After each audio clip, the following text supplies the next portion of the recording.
Hi guys, this is Admar and we are here to talk about Amazon Research Basics, all right? So this will be a basic competitors analytics guide based on our own perspective.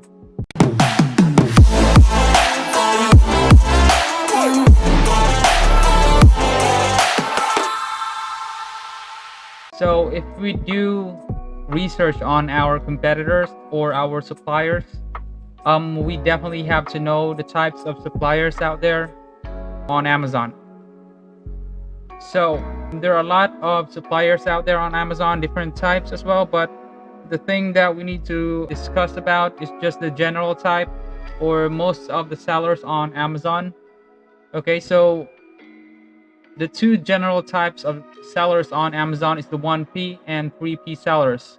That will be Amazon Direct and the third party retailers, right? So what is Amazon 1P? Right? Amazon 1P is actually Amazon itself or the vendor itself, the platform itself. And what we could say about Amazon 1P or Amazon Direct is that they actually sell 50% of the market share on Amazon platform. Right? So they actually manufacture their own products, they source it themselves, and they do the marketing themselves. So a few examples of what Amazon sells is like Amazon Echo and the Amazon Basics range of items. Like there's a lot of Amazon Basics item out there. It could range from your basic toothbrush, pillows, and even blankets. So other include products bought by Amazon through more traditional wholesale types, and most vendors or wholesalers actually sell their products to Amazon, and Amazon would be the one reselling those items as well, branding it as Amazon itself. So there are a few pros and cons that we could think about. One is that Amazon Direct actually has Prime now, right? So that means it will be a faster, smoother way of shipping the item, right? Most of the time, Amazon Prime would only be shipping it from 1 to 2 days, depending on the area. And that would be a good thing for us drop shippers, right? And they also have their own marketing group and media services. So a 3P seller, we often hear about the 3P sellers or FBM and FBAs, right? So they actually do 50% as well of the market share. It's safe to say that FBM and FBAs are getting a good grip at Amazon, and they are making a lot of profit in the market as well. So FBA actually stands for Fulfilled by Amazon, meaning that the item still belongs to the seller or the merchant. But the thing about this is that once the item would be sold, Amazon will be the one that's going to ship the item to their customers, right? Meaning once the seller would like to go ahead and avail of the FBA or Fulfilled by Amazon, what they do is they actually send their product to Amazon itself, and it would be they would be paying Amazon for the warehouse fees and whatnot. And once they would be able to sell the item, Amazon is the one that's going to ship the item for them. So in regards to FBM or Fulfilled by Merchant, it would be just like a normal seller. We will be the one that's going to handle our own shipment. Once the item would sell, the seller would be the one that's going to ship the item by itself. So it's only going to be the Amazon fee, but there's no warehouse fees or fulfillment fees. So those are the two general FBA and FBM 3Ps that we definitely need to know about. And also another thing that we should always keep in mind, especially in regards to doing research or product research, is about the private label companies. They're actually big brands that sell their own items on Amazon, and we should make sure that we do not go against them, because most of the time they would report or send reports to Amazon and get our account blocked. So yeah, there's a lot of other things to tackle in regards to the type of Amazon sellers out there, but those are just the basics. And if you guys have any questions regarding this, you can definitely just hit us up and we will get back to you as soon as possible. So the first thing that comes to our mind when we talk about Amazon competitors research basics is that there are actually tens of thousands of sellers that join Amazon on a daily basis. And I mean, the competition is actually getting bigger and bigger every day. So, what we should think about is how you would be able to catch up with other competitors by doing research on them, right? So, that is the main reason why we would need to think about or to analyze and do a good research regarding our competitors to know how we would be able to go up against them, correct? So we have compiled a few points on what we think is the most important aspects of getting ahead in regards to competing with other sellers. Okay, so this part here is how we would be able to stand out.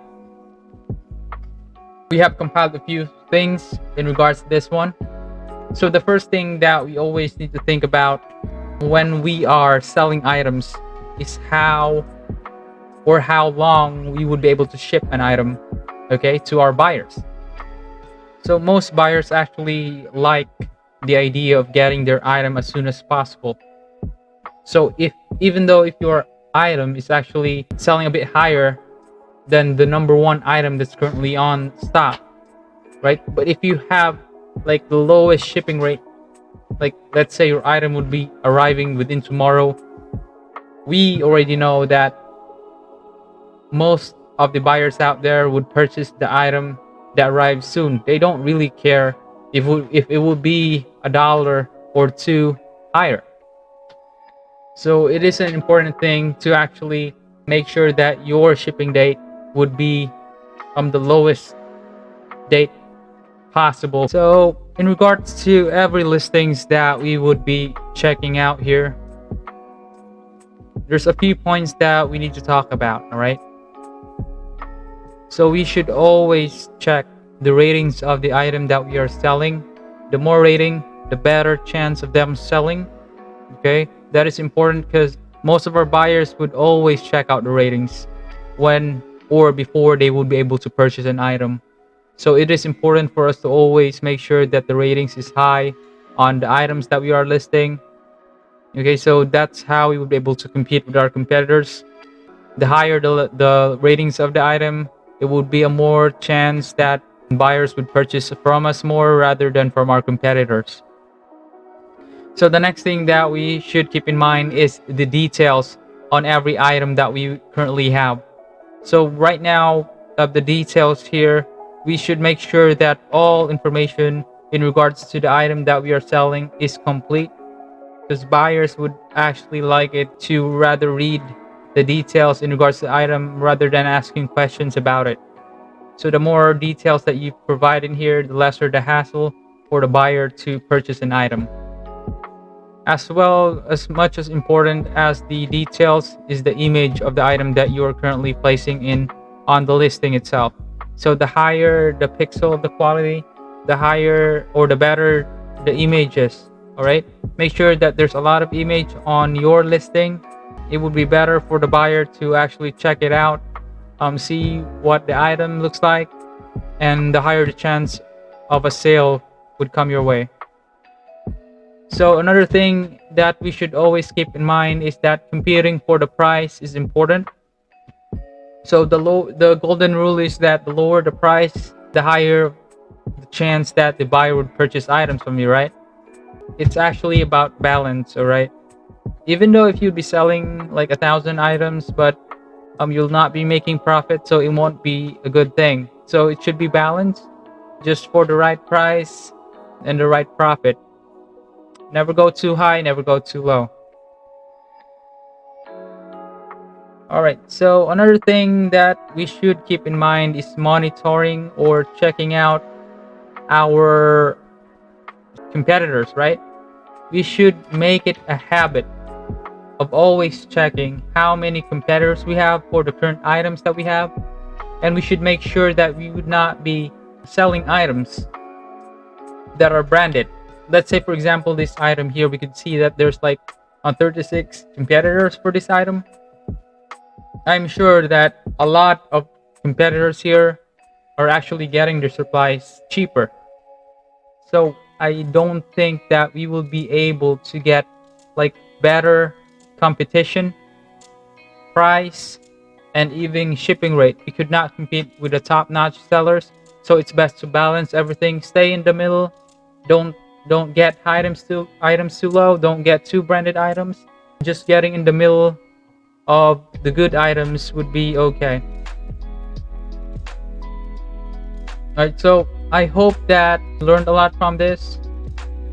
We have to make sure as well that we always think about how we would be able to evolve as a seller, right?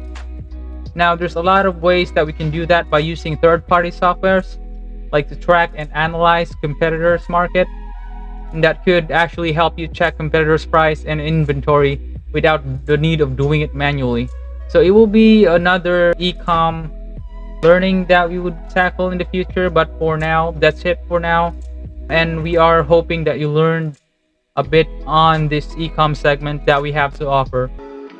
So the first thing that we need to keep in mind is this phrase right here: actions speak louder than words. All right, so when we do research regarding our customers and what they want, we usually listen to what they say and what they need, right? But this is actually a wrong way to do this, since a new study shows that most people don't really do what they say they will, correct?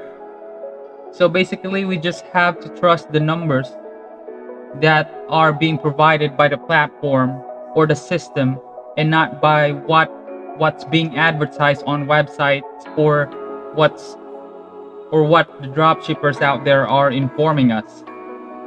So basically, we just need to make sure that we understand the data that is being provided by Amazon itself, and not by YouTubers or dropshippers out there who claim that they have the best items and whatnot. Which actually gives us, or leads us to our next topic, right? So the thing is, we need to always think about the reviews, right? Because the better the reviews means there would be more people that would want to purchase your item. Okay, so positive and negative reviews actually matter. Even though there would be a few negative reviews on your end, doesn't matter, as long as it would actually represent a sale on that current item. And if that builds up, people will be seeing that, hey, this item is selling a lot, and that would mean a lot. I mean, it's like the basic advertising for that item as well.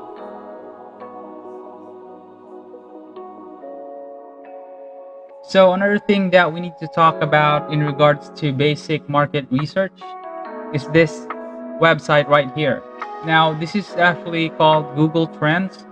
You definitely could just go ahead and go to this website. That will be trend.google.com. And the thing about this is it's free. Okay, no charge, no nothing. Just have to go to this site, and everything is for free. The only requirement is a good internet connection and a browser, right? And all you need to do is just enter a single keyword or two keywords. Then you could definitely just hit enter. And for example, we just placed here a shoe, right?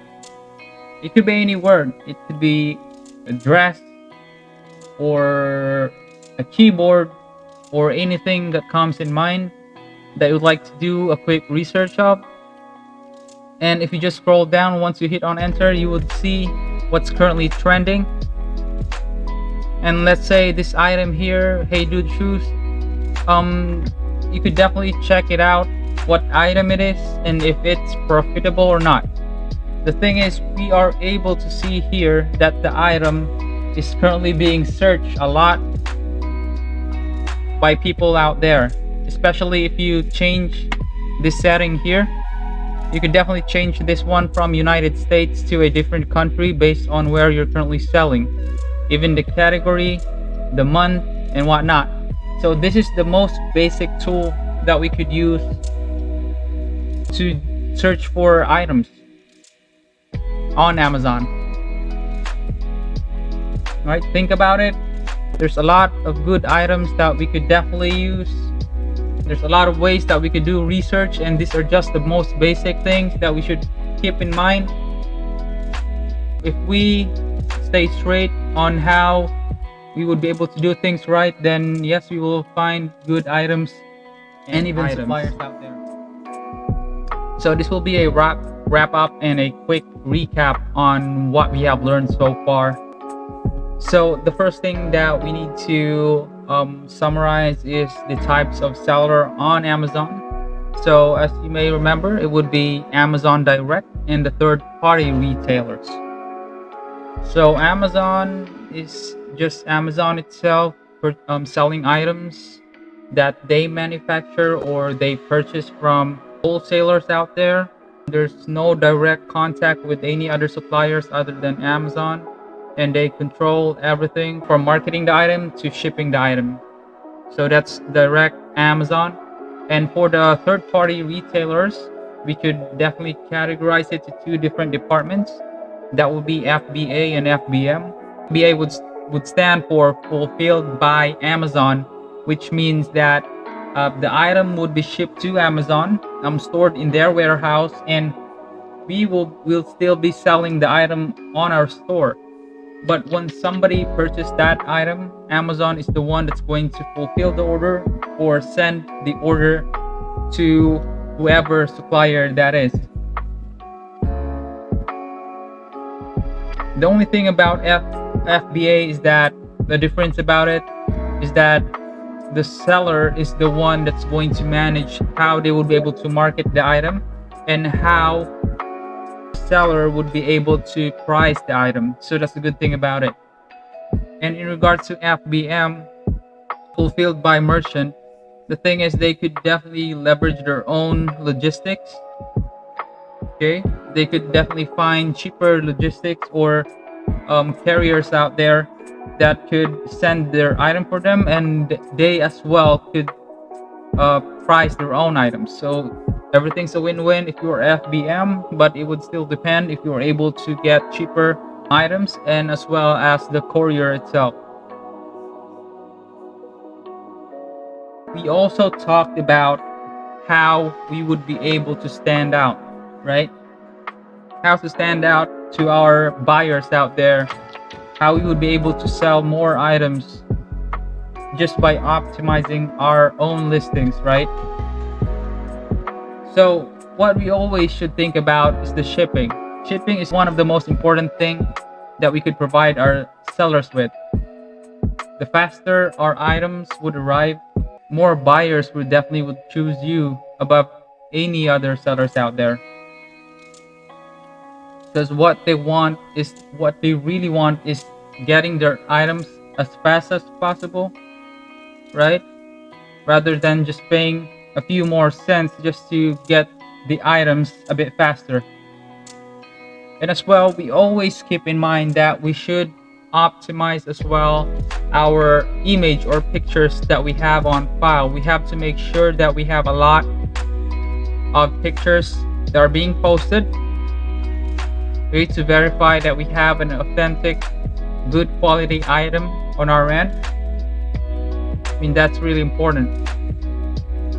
And as well, we need to make sure that we have high ratings for our items. We have to make sure that we are selling legit good items to increase the chance of selling more. Now, description as well is very important on a listing and as well as price. Okay, getting a lower price than the other competitors would definitely make you top. So those are the things that we always keep in mind, and we always check on the stocks of our competitors, because it would really make a difference if people will be seeing that, hey, this person has like a lot of stocks We could definitely make this person as a supplier, right? So getting drop shippers as people who would be purchasing from our stores is actually a good thing. And for the last part that we talk about, it's about market research, like just the basics. And it was about Google Trend. I mean, this is actually a very good way to search for trending items in the market. Just by a simple word, let's say for example a shoe, you could definitely find or search the topic, whatever people are talking about, and from there on we could expand how we would be able to market this item, since we already know that hey, this current brand here is trending. Let's see if we could acquire this item, sell it on our store, and make money out of it. So anyway, if you guys have like questions and whatnot, just send it over to us and we'll be able to help you with it, okay? But for now, this is the end. We are hoping that you guys ask questions, send us more inquiries, because we are happy to help you guys with this. So once again, this is Admark. I hope you guys are having a wonderful day and stay awesome.